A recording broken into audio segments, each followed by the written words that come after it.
We're going to just come in hot, no introduction. We're going to jump right into this. So thank you very much for coming out. It's a real honor to be speaking here at the Ideas Fest. Kitty does an amazing job organizing this. I don't know how it all works. I'm exhausted trying to get to everything. So what I'm going to do is I'm going to take you on 2 big river trips down some remarkable rivers that we are fortunate to have on this planet. And I've titled it Chasing Rivers, the Sacred and the Scarce. And you'll probably think one river is sacred, one river is scarce, but maybe I'll lead you to think differently. To give you a little background, I'll explain how I got to these rivers. I've been working as a photographer and sometimes a writer or photojournalist for now 15 years. I started out doing a crazy story, taking this biplane from London to Cape Town. I didn't fly it. I'm the knucklehead up in the front, right there. It ended up being a story for National Geographic, and I've been fortunate to work for them for the last 15 years or so. And I've done unusual stories from seeing Africa to working in Everest. This is Valley of Silence. This is up at 23,000 feet at the top of the Khumbu Icefall. I went to do a story on the Sherpa, those brave souls that we read about often in the paper. Recently, just a bunch of them tragically died. Just below this photo is where it happened.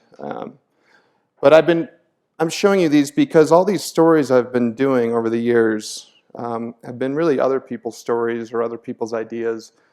And wherever I go, whether it's the top of the world, or the Everest, or the Amazon River you see here, I followed some crazy British guy who decided to walk the length of the Amazon River. To hanging out in uncomfortable positions. This is a group called Bandaloop that dances in vertical planes. Pretty remarkable. But wherever I go, water has always been a major theme in the places I go and work, or an underlying theme. This is the Upper Nuvvu River in Fiji, one of the more remarkable rivers I've ever seen. It's the longest navigable slot canyon. Don't be there in a flash flood.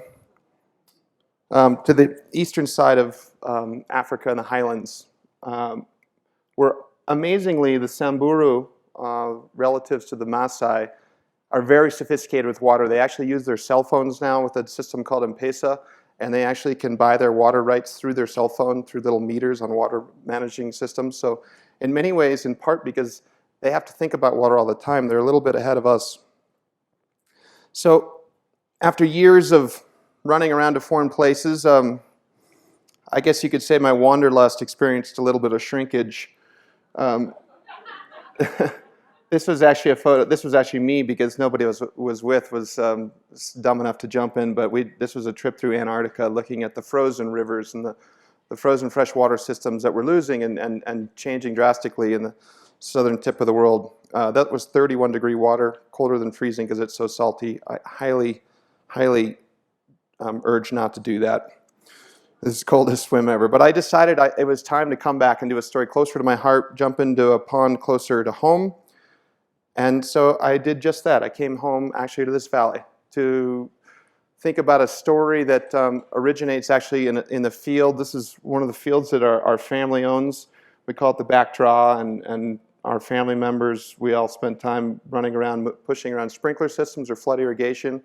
And when we did it, I often used to wonder how long that water would take to get across the field, how long it would take to get wet, and where would that water go, actually? Because a lot of that water returns back to the creek, and that creek, eventually flows down to the Roaring Fork to the Colorado River.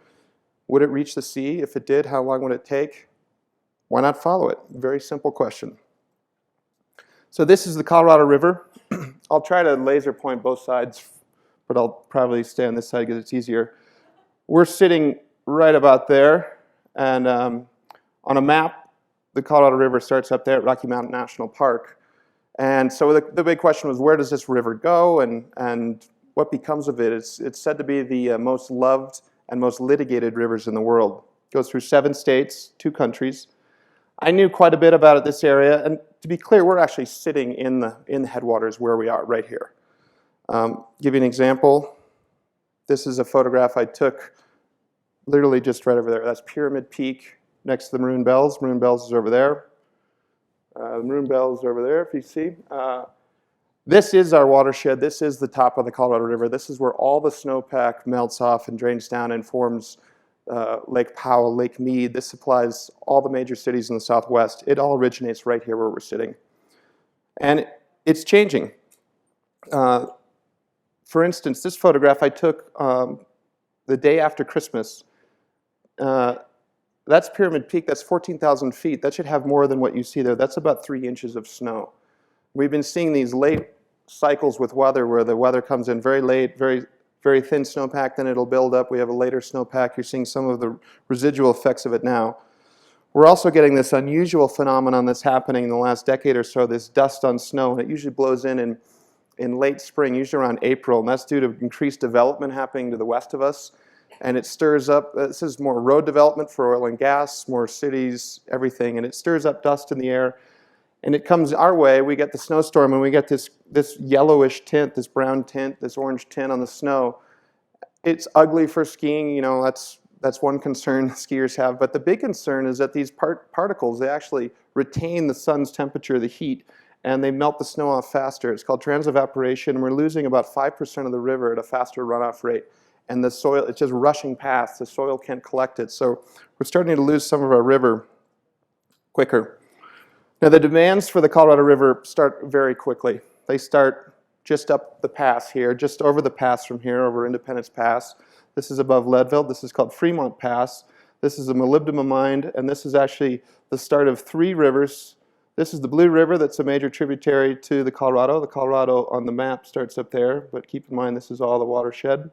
Anything on the western side of the Continental Divide ends up in the Colorado River.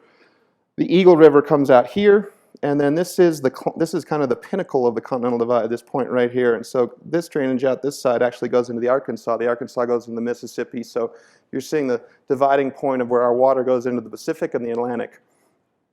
Now, the Blue River comes in and joins up over here. This is the main stem of the Colorado. This is near Kremling. Now, what's interesting here is this looks like a beautiful natural river, lazy river running through some agriculture. It's very actually unnatural compared to what it used to be. This is running at about 40% of its average rate. And that's because this is the Continental Divide in the back, Rocky Mountain National Park up over there, up in the upper left corner for those on the other side of the room. And there are 22 trans-basin diversion projects that take water underneath the Continental Divide to the Front Range. We've got the 80-20 rule where 80% of the population lives on the eastern side of the state. And 80% of the water is on the western side. So we have very little voice on this side of the state for water, and most of it's getting shipped. There's a lot of debate going on that. We're actually developing a new state water plan, which is brand new, which is amazing. We don't even have one yet. But what's interesting about that is any water that goes over to Denver never comes back to this basin. It ends up in the Mississippi. So we're changing the nature of this basin right out of the gates. This is the river just downstream from here, the Roaring Fork at fall. Gold medal water, obviously gets golden in the fall. Great for fishing. This river runs on average about 40% of what it used to. To give you an example, right now the Roaring Fork out here is running at about 200 cubic feet per second. And just upstream there's a diversion that goes underneath the Continental Divide to Denver that is running at 400 cubic feet per second. So 2x is flowing to Denver versus what's in our river system. So it may look very normal and natural and green around here, but we're actually playing a big change game on our watersheds.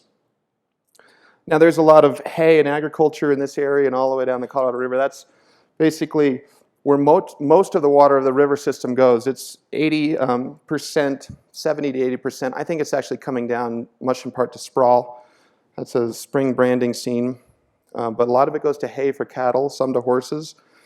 Now this is an aerial perspective you'll see quite a bit of, at least on the Colorado River project. It was a decision I made because this river's been photographed a lot and I wanted to do it differently. Those are shadows, by the way. Those aren't horses lying down. People get a little confused. But I wanted to do something different just to make people look at it, to pay attention to this, because oftentimes water, and we talk water law and stuff, it just rolls people's eyes. But I was very lucky to do this. I had a secret weapon.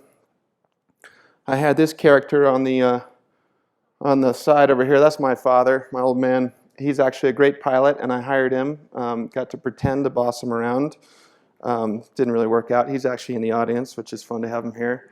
But he enabled me to do a lot of photography from the air and do these unusual things. We were able to get that horse shot. I was screaming at him through the headset. We're flying a small single-engine plane going 70 miles an hour with the window or door off, trying to tell him, right, right, right. But he's a good wingman. We were able to get some great imagery. And as we followed the river out, leave Colorado and you come into the desert. This was actually in winter. This is Moab, Utah, for those that have been there. Took this at minus 30 degrees outside, an unusual sight to see the Colorado River with the desert in snow. This was perhaps one of the favorite images I did with my father, in part because it had some logistical complications. Not trying to indict my dad here, but we had to break into the airport to take off in time to get to this place downstream from Moab at the first crack of light, which is that little rim of light you see there. But this is called the Loop. This is one of the more magical spots in the Colorado River.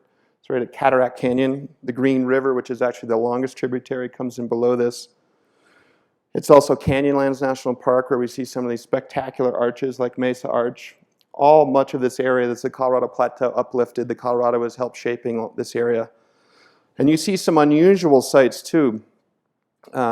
Literally just 4 miles from that last image is this image that we took. And it's a potash mine. Potash we use for fertilizer, nothing against potash, but it just shows how we use water for industry. That's siphoned out of the Colorado River. They pull up potash from usually about 2,000 to 3,000 feet from under the ground, and then mix it, let the water evaporate off. The potash gives it this bluish tint. I've mixed reports. I've heard people say sometimes they use dye, sometimes they don't, but the white is the potash. But there's a huge demand for water increasingly across Colorado, particularly for oil and gas. To give you an example, there was a water auction. We've been in a lot of drought years, and a water auction came up in Fort Collins for farmers, saying maybe you need some more for your crops and whatnot. They went to the auction, and every single farmer was outbid by oil and gas. Free game, it's a capitalistic market, it's fine, but it just gives you an idea how trends are starting to happen. There's concerns about if fracking is safe or not. I'm more concerned, is there enough water? Each frac well uses 1 to 5 million gallons of water, and we're in a bit of a predicament with water. Lake Powell is what I call one of the first big seas of the desert, built in 1966. What's interesting about Lake Powell is it completely changes the ecology of the river. It was basically built, much of it in part, to store the sediment that was filling up Lake Mead. Lake Powell now receives about the equivalent of about 1,400 cargo ship containers, those big cargo ship containers, a day of silt and sediment, and none of that sediment goes downstream. There's you can see a lot of it over here, it's down over here, and some people are concerned that it's filling up in certain sections, maybe kind of put pressure on the dam. But at the state we're in, we've lost about half of Lake Powell. We're at 50% capacity. It's come up a little bit because we had a good snowpack this year, but everyone was thinking we're going to get a lot more. We haven't. I just checked it. It's at 51%. It was at 44%. In the fall months, Lake Powell is dropping on average about 1 to 3 inches a day. So we will soon find out where a lot of that silt and sediment is, and we're getting to a predicament where if it keeps dropping, Glen Canyon Dam is going to reach a level where it doesn't actually have enough water to run the turbines. So it's called dead pool, and they've been predicting that it could be happening as soon as 2016. I've heard 2018, 2020. It's constantly changing depending on Mother Nature, but it's around the corner is the point. The Grand Canyon, 1903, President Roosevelt actually stood on the south rim, and he said, "Leave it as it is. You cannot improve on it. The ages have been at work on it, and man can only mar it." And we've done a great job of making it a national park and protecting it. They just banned uranium mining from going in there, but we've done a pretty poor job, in my opinion, of managing the river. We've gotten a lot better recently, but we used to just let the dam open when we wanted for power, no concern of the ecology, what was happening. And lately, with a lot of boatmen and whatnot that have worked in the Grand Canyon, they've tried to work with dam operators and realize that the system needs to work together a little better. Because there is a huge culture, and most of us actually think of all of those crazy fools that go down the river and scream and holler and go woo and whatnot. This is actually my brother and I doing just that. This is our holy crap face because we're going through Lava Falls, the most famous rapid in the bottom of the Grand Canyon, and you don't want to be going through like we are. We've lost an oar, we're going sideways, and we're in a wooden dory that's 17 feet long. we actually made it, but this is how most people see the Grand Canyon as a physical challenge. Go hike it, go boat it, go kayak it. A lot of people don't realize actually what's happened underneath and how the ecology has changed. This is a very old fish. This is called the Humpback Chub. It's one of 4 endangered species of fish that live in the river. This is a subadult. It grows this big hump over here on top. They think that it uses for echolocation.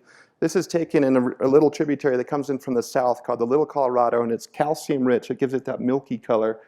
And what's interesting about the Humpback Chub is because of the dams we've put in, we've changed the temperature and all the sediment in the river. And these guys like warm water. They evolved with warm water in this desert river, and we've turned it into a kind of a cold water river. It's this clear green water that comes out of the bottom of Lake Powell. So we've changed that. They're doing a lot of work to try to restore the Humpback Chub and the pike minnow and the bony-tailed chub or the others. And they're getting some successes, but we've changed the ecology system so much, you sometimes wonder at what point, how long can we keep these fish going?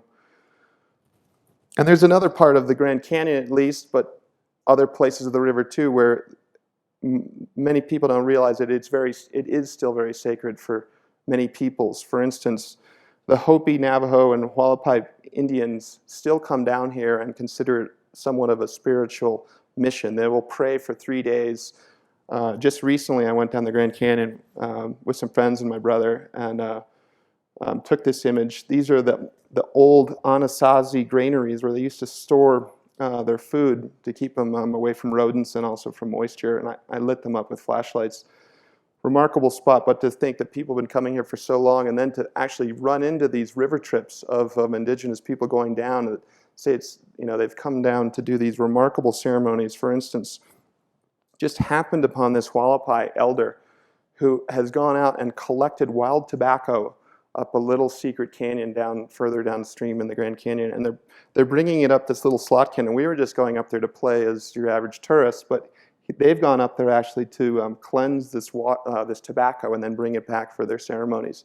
They believe that they actually originated from the Grand Canyon, and when they die, their spirits will go back to the Grand Canyon. So he said he was very concerned about going down to the Grand Canyon because they're afraid their spirit actually may get stuck. I also asked him, what does he think of all these, tourists all over the world going down there and screaming and hollering and drinking beer? And he says, well, there's nothing I can do, but if you respect it, I'm okay. So when you leave the Grand Canyon, you come into Lake Mead, and you see the landscape change drastically.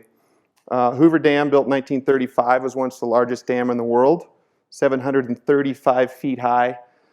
Pretty remarkable piece of engineering. I marvel at it every time I see it. Lake Mead, this is an older photo. I took this in 2012. The bridge has been completed. The water level has dropped even more so. And the water levels are getting so low in Lake Mead that now they operate Lake Powell and Lake Mead jointly as one big giant reservoir. The river is managed in basically 2 categories because 7 states have different needs and wants, but we're now starting to manage it a little closer. Las Vegas is so concerned about their water because their intake valve is just around the corner over here. It's getting so close to the surface of the water as the water level drops. They've spent $1 billion to do the 3rd straw, basically do a bathtub drain that comes out the bottom to supply themselves with drinking water.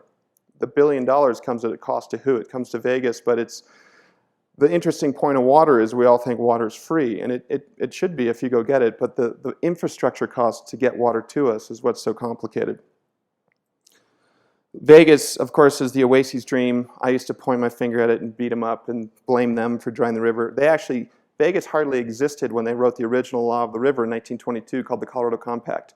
So they were allocated very little water. So as a result, they've had to be very proactive with their water, much like the Samburu. So all their swimming pools are now being forced to be covered. All their gray water is getting recycled. They're paying people. They started out as $2 a square foot. It's now down to $1.50, but they pay them $1.50 a square foot to tear out their water-consumptive front lawns and make them more desert-friendly. I came to that house at 8 a.m., and this photo I took the same day at 11 a.m. The hope is, of course, they can keep the oasis stream going, and also potentially we keep a little in the stream for the critters. It's a Rocky Mountain toad that had a little love affair with my underwater camera. Now, when we move downstream, Lake Havasu, The pipes you see here, I'll try to get you guys over here. That is Los Angeles. That goes 224 miles across the desert to Los Angeles. Pretty amazing piece of engineering. Do a 180-degree turn. You see the Central Arizona project, 336 miles uphill. 1.5 million acre feet of water runs through that. Arizona is in a state where they've been a bit difficult on the waterfront in some areas. They believe that they should get more water out of the Colorado, and they've been argumentative and stuff. I worked on a map with National Geographic, and they refuted all the facts that National Geographic came out with. They do realize one thing, though, and that they are running out of water. So this is a recharge pond. They're pulling water from the canal into these ponds, trying to get them to bank back into the water table, because not only are we pulling water to the river, we're pulling it out of the groundwater as well at an alarming rate. Now, Phoenix, on the other hand, in Vegas, they could become more proactive in their conservation measures. They are in areas, and they're starting to get better. But for instance, the average person in Phoenix uses 165 gallons per day. That's with their houses and their lawns and everything. Their neighbors in Tucson use 128 gallons. Same climate, same temperature, everything. And it's a simple choice they made. One simple idea, let's just use more native-friendly plants in our yards. It just came to that. They just are more smartscape friendly, and they save 1/5 the amount of water per person. So pretty remarkable. It came down to, do we want Kentucky bluegrass or do we want native shrubs? Because of Phoenix's water consumptive habits, they've changed rivers like the Gila. This was taken in 1936. My friend John Waterman, who I've done a lot of work on this river with, he went back there 2 years ago and took this photograph. So we see how we've been changing these landscapes. Of course, we're all part of the deal. I'm part of the deal. I love salad. I like having baby spinach in January, and that's part of the reason we're in here is this situation with running out of water in the Southwest is that, again, 70% of it goes to agriculture. A lot of it is actually not smart agriculture, and a lot of it, in my opinion, because we have a use it or lose it law, where if you don't use your water rights, you're going to lose it completely. Whereas if you do have a surplus, if we had an open market and you could sell it potentially back to the river, we might have a flowing river. We might have farmers making more money. There are actually farmers that do 8 cuttings of alfalfa and will sell their last 2 cuttings of alfalfa to China and Japan at not a very high rate. But because they want to keep using their water, they don't want to lose their water. They realize it's valuable. But we're basically exporting water to China in the form of alfalfa to manage these somewhat arcane historic water rights for the sake of, we're in a bit of gridlock. I think we need to get more progressive on that front. But we come to the last dam. There's 12 major dams on the river. This is the Morelos Dam. And when I started this project in 2008, I never saw the gates of it open. This completely blocks it off. This over here is a diversion that runs out and becomes this canal. It's called the Reforma Canal. It supplies Mexico with all of its agricultural needs, just like we have in Imperial Valley in California. This was all part of the Great Delta. But if you follow this river down, this is actually the U.S.-Mexican border. The Colorado River runs the border for 23 miles, called the Limitrof. When I joined up, I met John Waterman, and here he is. He paddled the entire length of the Colorado River, pretty amazing. This is just 1 mile into Mexico, so we're into mainland Mexico. And that looks like a sandy beach with some garbage, but I'll give you a little video to show what it really is. What is this stuff? I don't know. Can you paddle backwards and then forwards again? All I know is I'm not that excited to get into this water. So this is what's become of the mighty Colorado. Yeah.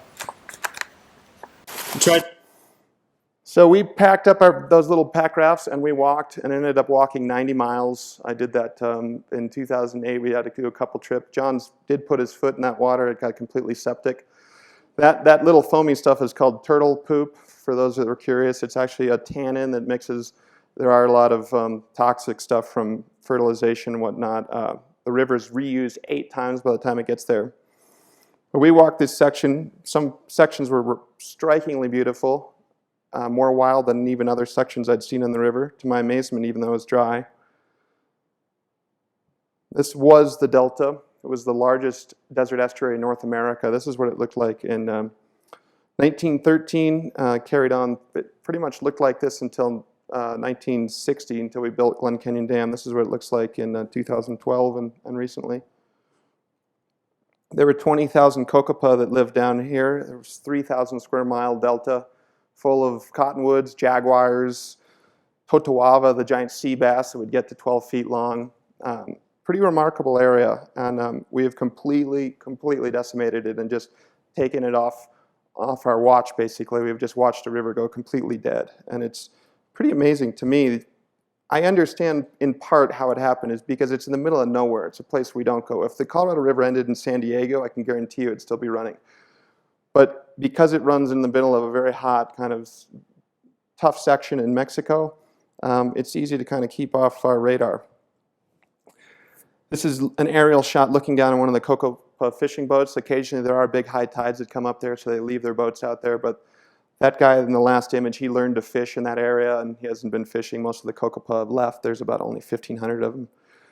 So I like to think of rivers as arteries to some degree, and we've done a fine job of draining this one pretty amazingly, because as I do this talk a lot, people worldwide love the Colorado River, but they often only see it for the Grand Canyon, and we need to start seeing it for more. So this became a project, it became a book, it became a film, and then this is, I'm going to show you a short little film I did, a visual poem of sorts I did for American Rivers.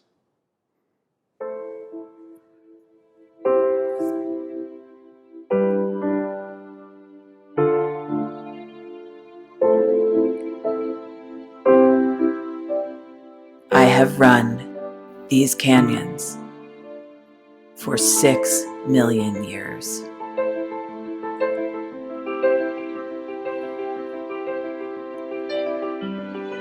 I have traveled from the Rocky Mountains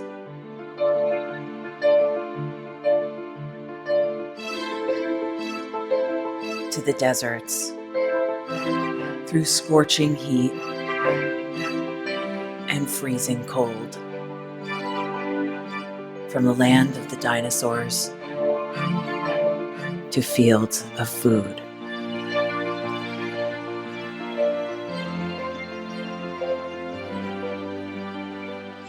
I lend my hand to 7 states, 2 countries, 9 national parks, and 36 million people across an arid West.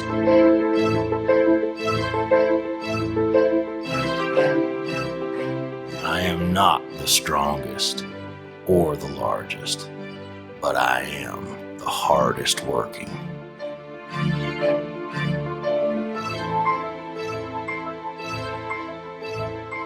People love me. My playfulness, My beauty. my power,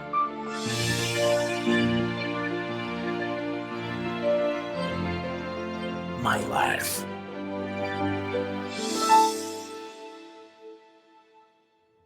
But I don't think I can offer any more.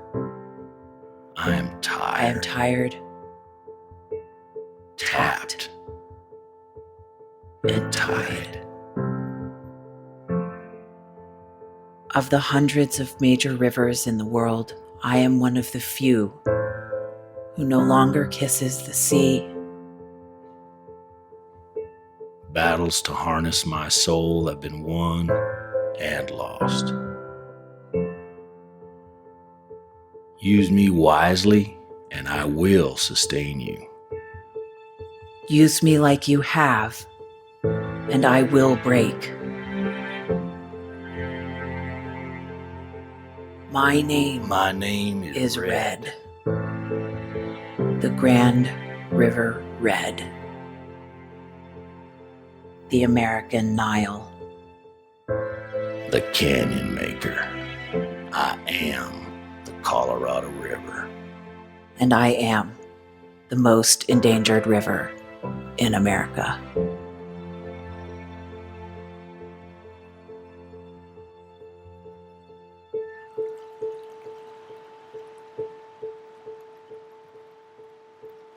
So I made that last year. American Rivers listed the Colorado as the most endangered river in the country, and recruited a few friends. Those are two of my friends who were the voiceovers, which was somewhat fun. Just a small backstory. I first thought the river, if I was to do a poem like that, would be a female. And I have a buddy who's an artist in Denver. His name's Duke, and he's a fifth-generation Coloradan. He says, "I don't agree with you." And I said, "Come on, the river's got to be a woman." So he did a little recording of himself, and he's that voice. And he sent it to me over his iPhone. I was like, all right, I can see it. River means things for different people. All right, Duke, I got you. So I'm going to switch gears here a little bit. I'll give you a little reason why, is because I grew to love the Colorado River, part because I grew up on it, but part because I've now seen it source to sea. I've seen the challenges it's facing. I've seen how nobody really knows what's happened to this amazing river. So I was curious what would happen if I went and looked at another river, perhaps a river that was actually loved by everybody and adorned and visited daily. So the Ganges River is exactly that. It is considered to be the most sacred river in the world. Coincidentally, it runs almost the exact same length as the Colorado, 1,550 miles. The Colorado is 1,500. And people in India, in the Hindu religion, 1 billion of them believe that the Ganges River represents their god. It is a formation of the divine for them. And give you a little perspective of the Ganges. It drains much of the Himalaya, way up here in Gangotri. Comes down here, picks up the Yamuna from Delhi and whatnot, and then comes over and crosses over in Bengal, but the Bay of Bengal and Calcutta over here. And so I followed it all the way down to Sagar Island here. I did a project for National Geographic just last fall, and tried to go to the very, very top epicenter of the Ganges. This is Mount Shivling, a little over 21,000 feet. It's the center of the universe in the Hindu religion. It's believed where the Ganges River was connected from the heavens through the locks of the hair of Lord Shiva. So we made an expedition up there, hired these great guys, these 14 Sherpa, to help get some of our junk. We're going to make a film. I'm going to show you a couple snippets of some film things that we're putting on National Geographic coming out next week, I believe. We marched our way up the Bhagirathi River, which is the main stem that takes you up deep into the Himalaya, into the Garhwal region, where you can see the ibex. This is little Tapavan Creek. We're up at 14,000 feet. So I went to make a film, document it for National Geographic, but also take water samples. The Ganges is it's revered by millions, by a billion, but it is also reviled by many as potentially the most contaminated river in the world. I've heard it's been listed as 6th. So we didn't want to go to indict the river, just wanted to go take samples and see what we would find. So we marched our way up to the last monastery on the Ganges. This is at 14,000 feet in Tapovan Meadow. This guy is named Silent Baba. He's a sadhu. Sadhus are holy men. Some of them are trusting, some of them are not. There's a lot of sadhus in India that have done some criminal activity, and they go hide under their holy men cloaks. So you got to be careful with some of them. But this guy was great. He's Silent Baba because he's taken an oath not to speak. He's lived up here for 7 years, and he has not spoken a single word. He'll communicate, but he won't use words. So it's pretty interesting, a lot of hand gestures and smiles. We carried on past his little stone-built shack up there in front of the Bhagirathi Peaks and came all the way up the Gangotri Glacier, which amazingly was roaring with little creeks of water pouring down it. We are at 17,000 feet here. Marched our way up, trying to climb this peak here, Chakumba 4. It's never been climbed ever. And it's we see it sort of as the sentry, the sentinel looking over the top of the Gangotri Glacier. The Gangotri Glacier ends up in this valley. This was our advanced base camp. I'm with some great climbers. Jake Norton, he found Mallory's body on Everest. Dave Morton, he guides people all over the world, including Everest. Combined, they've stood on the summit of Everest 9 times. I'm not on their league, but I felt pretty comfortable hanging out with them if things went pear-shaped. Which we marched our way up to Camp 1 at the base of Chakumba, taking snow samples at this point. And we're at the tail end of the monsoon, or we thought we were, and then suddenly this happens. The storm clouds started rolling in. We are without a satellite phone. India doesn't let you bring satellite phones on climbing expeditions because that's how the Mumbai bombing was called in with sat phones. So and they monitor your calls. So if you do bring in a sat phone and use them, you come back out and you get arrested. So we didn't, but we had a little text device, and we were getting these text updates from our friends which said, things are getting a little ugly here, it's starting to snow. This was at about 5 in the evening, and we're getting texts throughout the night saying, yeah, you guys aren't in a good spot. So this big storm cell blew in, and we stayed up all night. It snowed 3 feet. We had to keep shoveling the tents so we wouldn't suffocate. And these guys were starting to get a little nervous, which of course made me nervous. And we were poised to start our climb. We'd reached the top of the Gangotri Glacier, but realized that the climb wasn't going to happen. So we abandoned our ropes, packed up our one tent, and marched out. We went 12 miles. 12 hours. We went 3 miles, knee-deep, wet snow. We had one tent left behind. That's what it looked like when we came back. Keep in mind, we don't have a satellite phone. There is no helicopter rescue. We have this pathetic little texting device that sometimes works and sometimes doesn't. Thankfully, I'm with these veteran climbers, but you start to feel pretty alone up there at the top of the Gangotri Glacier. You realize there's a reason people have not climbed Chakum before at the top of the Ganges River. It's really far and it's really remote and it's hard. But we moseyed. I was completely exhausted. I've never felt more tired in my life. This was the start of my Ganges weight regime program. We did leave our ropes. It was a collective decision. It was a little nerve-wracking, but we had too much to carry, and when you're fleeing from a storm in a big situation, I counted 36 avalanches one night. So we were basically realized we had to get out there and get out of there quickly because it was this wet, heavy monsoon storm. So we were crossing things like this without ropes, which is a little spicy. But we made it down in one piece, pretty tired, made it back to our base camp on the backside of Shivling at night.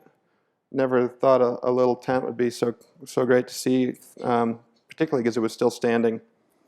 And we made our way 4 days back down the Gangotri Glacier, taking water samples and trying to document this remarkable headwater, which many people believe the higher up the Ganges you go, the more sacred it is, the more spiritual.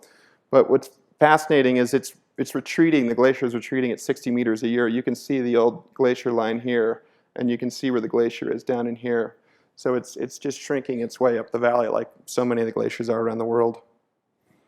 The sacred village of Gangotri, it's basically full of a bunch of sadhus that have renounced modernity and modern life and everything, and they've come up here to find peace and believe that the Ganges, is the top of it, is the purest place to do. Now I was able to get a helicopter, which is a story in its own right, because helicopters are used for 2 things in India, for military and for elections. And so this was like a year process to organize this, but I really wanted to document how this river flows through the valleys, in part because there had been a glacial outburst in the June before we arrived, which didn't make the news in America, but 20,000 people died. There was a glacier that exploded and then burst down here. The helicopter pilot that I was flying with had parked his helicopter. They were already having flooding and whatnot. The river was coming up because of extreme monsoons. He parked his helicopter 100 feet above the river, went to bed, woke up to this crazy noise, came out, and the river was above his helicopter. His helicopter was gone. They never saw a single part of it. Chow, $3 million or whatever it was. He hiked out over the mountains 7 days. The same helicopter pilot who told me that when I hired him, I could sit next to the open window so I could film and all this stuff, and I get there and he's like, no, you're not sitting in the open window. And I said, I got to sit next to the open window. And so we fight and go back and forth, and finally he says, okay, you can sit next to the open window with the navigator. So I shot this sitting next to the navigator, 3 of us in the front of the helicopter, kind of like that, which is, just part of the fun. But of course, 2 hours to see this spectacular part of this upper Ganges. Now this is the interesting thing of the Ganges, is it's holy, it's believed to be God. So what happens if you damn God? Is it still divine? And that's not me asking, it's many of the Hindu are asking that. This is the Tehri Dam, which was recently built for hydroelectric. They've just finished it and it's gone online, and it is successful, but it's buried a bunch of villages through there, and it is raising the question of how can this river be divine and be so controlled suddenly. When we came up there, All the roads had been completely washed out from this glacial outburst I mentioned. On the way down, they had actually built roads. As Dave mentioned, it was like driving out on sandcastles. This is the Indian Army that was in a van in front of us that nearly tipped over and vanished into the Ganges upper gorge. This is a spot called Devprayag, which is downstream. It's where the Bhagirati on the left meets the Alakananda. This is the official point on the map where the Ganges takes on the title Ganges, Ma Ganga, Mother Ganges, which incidentally, the Ganges has 1,000 names, which is pretty remarkable. And as you come out of the mountains, while it's revered by a few of these hermit types up in the mountains, you come down to the religious areas around Haridwar and Rishikesh. And this is not a festival I'm at. This is a daily occurrence. This is called Arti. People every single day at 5 o'clock come to the river's bank and they sing Hindu hymns basically, and they swing fire, and they'll give little arti, little diya candlelights that's put in a little boat made out of a leaf generally. And mind you, it's vegetarian, it's alcohol-free, it's caffeine-free. So these people get very excited about their arti. It's what they call their happy hour, the Hindu happy hour. And it's not just the Hindu, of course. Keep in mind, there are foreigners from all over the world that believe that you can come to the Ganges and get purified. There is a belief that the water of the Ganges River has a magical power that will clear your sins, clear your ailments, and potentially, if your ashes are laid in the Ganges, it'll take you to heaven. It'll break the cycle of birth and rebirth. And there are many people from all over the world that travel to the upper section of the Ganges. So we moved downstream, moving through the foothills. You see the incredible patterns, and the population start to swell. Jumped over to the Yamuna River, which is actually believed to be even more sacred by the Hare Krishna, which come to instead of praying and doing singing, they come and dance on the banks every day. And then we move out of the Himalaya, and the river does this jog east, and it starts to cut across the Gangetic Plain. And there's some interesting geological beliefs in the Gangetic Plain that it has some mineral value that is keeping this river healthier than it potentially should be. And I'll show you some of the data we got from our water testing that enforces that a little bit. But it's interesting. It has this unusually high oxygen level. And some people believe that it has something to do with this plain that is below the Himalaya. Of course, traveling in India has its challenges. There is the bovine traffic jam. There's a variety of them. Now, cows are sacred. In the Hindu section, of course, there is plenty of Muslim sections in northern India where they're having festivals and killing goats. We were at one where they were killing goats left and right. And they seem to get along. There's a lot of tension with the Hindu and Muslim, but in the village we were, they were getting along pretty well.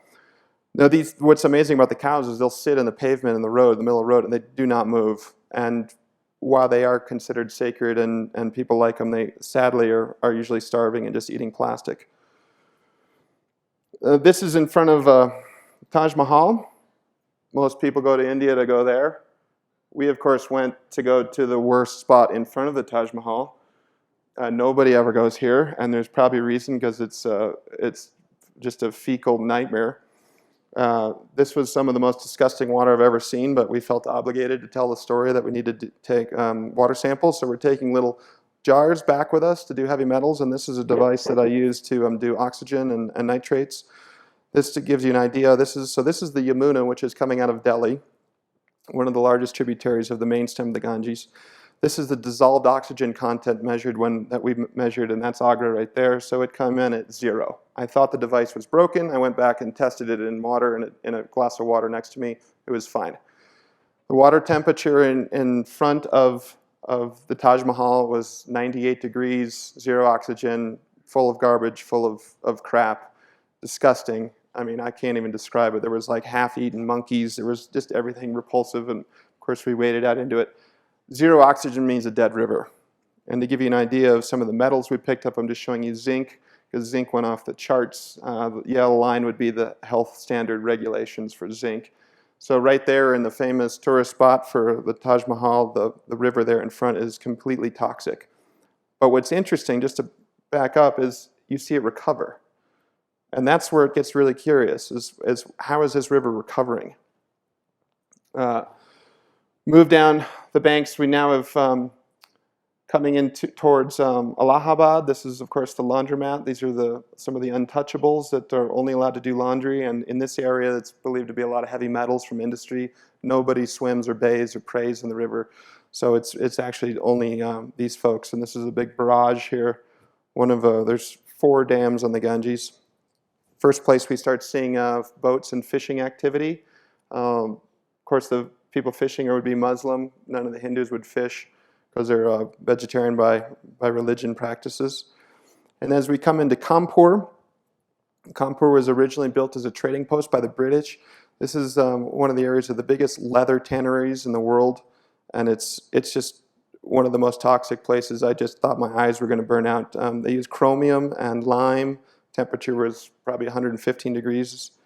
And this is actually the leather that probably most of us in this room is wearing. It goes to high-end, it gets shipped to Europe and the US to make high-end leather for shoes and jackets. And this is where it originates from. Chromium is the big heavy metal that they use, and they use chromium to harden the leather so it doesn't deteriorate if it ever gets wet. This is one of the workers trying to wash off, but all this green cake here is basically dried chromium. So he's sitting on a basically chromium bath trying to wash himself. And it's broken down because it's leather. The Hindu won't work in leather or animal products, so this is entirely the Muslim population, and it's literally divided, the economic ratio. But these are the kids playing in the chromium-laden leather scraps, playing cricket. This is a little video that's coming out for National Geographic just to give you a flavor of the sights and sounds of the tanneries.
That gives you a little flavor of leather.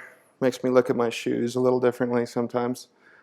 This is our heavy metal chart. Not to sit on this for too long, but that's chromium. You can see where it spikes around Kanpur. So it just gives you a little flavor of how this river is getting challenged. We moved downstream, this time with a little bit of an elephant traffic jam. And wherever we went, this is in Allahabad, where the Yamuna actually joins the Ganges, and there's another river called the Saraswati, which doesn't actually exist. It's a mythical river, or it allegedly did exist, where they all come together, and this is believed to be very sacred. So a lot of people will swim, and they have a Kumbh Mela here where you get 1 million people. And these arti celebrations will go on everywhere. This is in Benares or Varanasi. Flame equals light, which equals intelligence, wisdom, and every day they're doing this. And people come to the Ganges basically for birth ceremonies, for marriage, and for death. This is the Swastika symbol, actually believed to be the oldest symbol in the world. In Sanskrit, means to be good. Of course, Hitler changed it around completely to mean quite the opposite, but it's still used throughout a lot of the Hindu culture. Now, in Varanasi, of course, if you die and our ashes are spread in the Ganges at Varanasi, these are where the bodies are getting burned, you break the cycle of birth and rebirth. It's called moksha. And most places along the Ganges, they do it between a certain hour of the day. In Varanasi, it's believed to be the oldest city in India, if not the world. That they're doing it 24/7. Here you see the ashes getting thrown into the river, wood coming in. It's just a nonstop process. There's a body in the lower right getting ready to be cremated. It's actually really, it seems kind of barbaric to some level, but there's a real beauty to it. We turn our backs on such things to such an extent to see it so open, and people are very open about it. There you see a femur bone, and it's just, they're coming, all these workers are cleaning up the ashes. It was unusual to get this access. Across the river is an actual kingdom called Ramnagar, which is also famous, and of course, Ganesha, the elephant-headed god, is the remover of obstacles. So elephants have this stature in India. How well they're treated is questionable, but they'll have these festivals, and people will come for hours to just touch, to bring back a small jar of the Ganges. This tractor load of women from a village went 7 hours each way just to get little jars of Ganges, Ma Ganga water, Ganga Jal as it's called, to bring back and keep on their mantelpiece. And of course, fresh water, wherever you look along the Ganges, is challenged. It is the great paradox of the Ganges River. Despite all this love and devotion, the ones that love it are illogically treating it like a septic tank. So there's a real challenge here, and part of that's because they believe it's God, and God can fix itself. So it's challenging. We moved down into Calcutta, and some of the river actually does sort of cleanse itself because there are these great monsoonal floods, and we actually went from a monsoon into a typhoon. This is Calcutta, where it started raining, and we landed, of course, at one of the many festivals in India called Durga Puja, where the battle of good over evil, and they do these elaborate decorative statues of their favorite deities, and then they throw them in the Ganges. Love and devotion, and a lot of lead paint. So there's a lot of craziness that is hard to even explain. This was in Patna towards the delta, and I've never seen it rain so hard. It was just sandblasting my eyes, and these guys were coming out in droves, bringing their statues and throwing it in the river. And in Calcutta, which is on the southern flank of the delta, you see, and it's a big shipping corridor. It's the actual Hooghly River, and you see everyone doing bathing, shampooing, drinking, praying. It all happens in one spot. And amazingly, there is not more sickness in this river, and that's because of this unusual high oxygen content. There are these things called bacteriophages, too, that eat bacteria. So if heavy metals continue and increase the toxicity of the river, we're going to get to a point where the bacteriophages will die off, and then we're just going to have these giant epidemics when they do have these million people festivals. We finally made the end of the river, 6 weeks. We reached the Bay of Bengal. I'd lost 30 pounds. All of us got sick except Dave. He's superhuman. I guess in theory we were sin-free. I did swim in the river quite a bit. I got sick because I just put my guard down and ordered a salad at a 4-star hotel, one of the few I stayed at. It's typical. But at Sagar is also a place where you can come do your offerings at the end of the river, where it's more of a theoretical, symbolic spot. This is an island, and the river is going around the island. And of course, there's the unusually high population of inbred dogs. But to give you an example, there's the map, and this just gives you a kind of reference of the data that we came up with. You see Yamuna River and that's the main river coming out of Delhi. Delhi's where all the industry is. You see the big impacts of heavy metals and what's happening. This is the nitrates, oxygen, temperature. Conductivity relates to heavy metals. That's the purple. You can see the oxygen diminishing, but it sort of keeps itself alive to a point. Anything around 9 is healthy, so the lower half is unhealthy. This is what's really unusual, and I've seen this much higher. Nitrates at the top of the river was off the charts. and that's probably because it's blowing in from fertilizer from China. Wheel is a symbol of India, and I just wonder if the physical river dies, will the spiritual go with it? And the wheel is such a symbolic thing in India, and how related is it? And we're getting to that point where I wonder. I'll read you a quote from Siddhartha. But he learned more from the river than Vasudeva could teach him. He learned from it continually.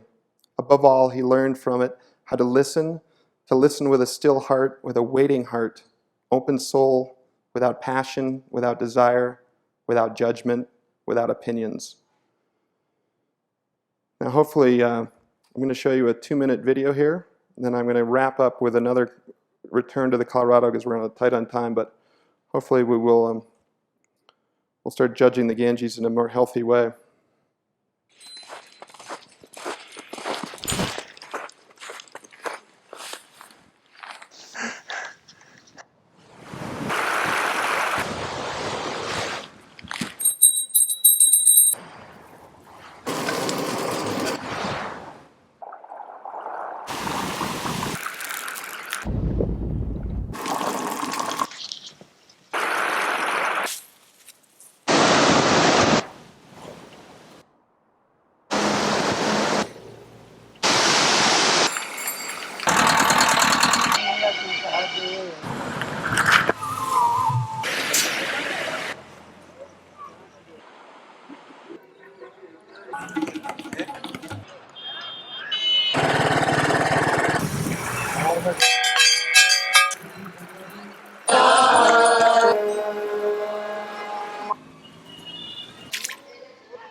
I'm going to close by taking you back to the Colorado River to give you a little uplift of hope that our rivers aren't all a mess. This is 1 mile into Mexico. This is near the town of San Luis. We're looking north, actually, at the U.S.-Mexican border. This is how I've grown to get used to the Colorado River here. This is where the Colorado River comes to die. But last spring, thanks to the work of a lot of people that worked really hard, they created this new agreement with the treaty with Mexico called Minute 319, and this is what happened.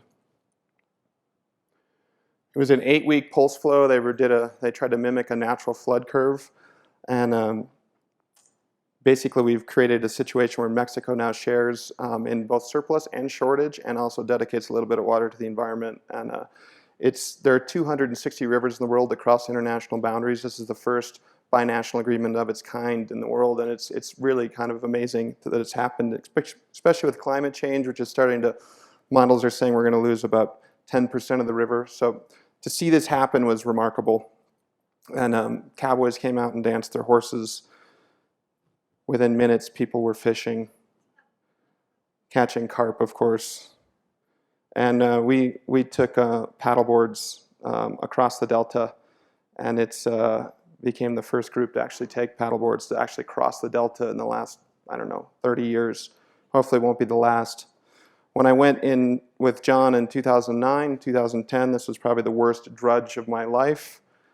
One of my least favorite walks. This was probably one of the most pleasant paddles I've ever done. there were moments that were a little challenging. These cattailed things, and we had to dodge a few drug runners and run at night, which everywhere in that part of the Delta is remarkably hospitable and wonderful.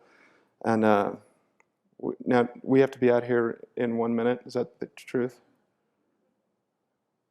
Is that the case? Okay. I have a 2-minute video we could close on, or we could skip it and take a question, and then apparently we have to. Video. We'll run the video.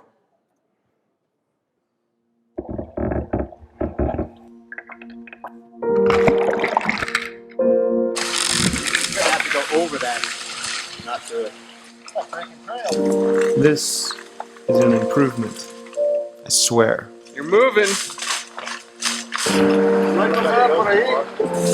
This is called moving an inch an hour. Bushwhacking with terrain in a trickle of water like a paddleboard is an upgrade. Trust me. What are we doing here? The last time I came here, I walked 90 miles across a dry, forgotten river channel. My backyard river, the Colorado, I've been chasing its flow for years. Most people think of it as that loved architect of the Grand Canyon, carrying the memory of the Rocky Mountains near my home in Colorado. But it is different down here, at the end of our skilled plumbing on this southwest lifeline. I've sucked it dry, so we can eat baby spinach in January. But in the spring of 2014, something happened. 2 countries decided to work together to restore a delta. The hands of many lifted the gates on the Morelos Dam and released a temporary pulse of water, less than 1% of the river's flow, Mexico's allocated agua, into the delta to see what would happen. A river of sand became wet once again, and a fiesta ignited downstream.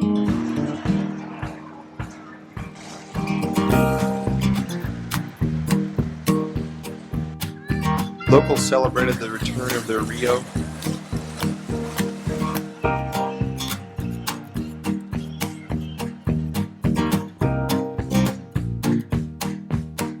And native species exploded with seeds. The river party only lasted a few weeks, though. To partake, we did what any river lovers would do. We floated it by canoe, paddleboard, and eventually slogged it by foot, crossing the shallows. I believe this is the Colorado. It's hard to tell because generally the real Colorado has no water in it. But as you can see, it's a pretty friggin' nice river right now. It looks amazing. Usually, this part of the river is completely dry. It's sand, no? It's been many years like that. And on May 7th, after 9 13-hour-long paddling days, I'm so tired I can barely stand. we crossed 90 miles of the delta and reached the sea. It was the first and only paddleboard crossing of the new delta, Only 30 miles to go. and the first time the Colorado River kissed the sea in nearly 2 decades.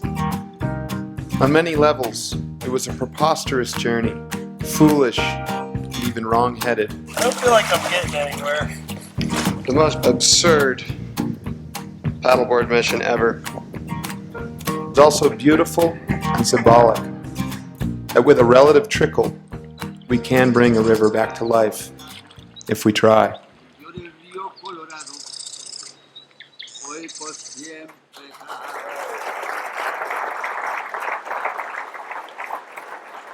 So,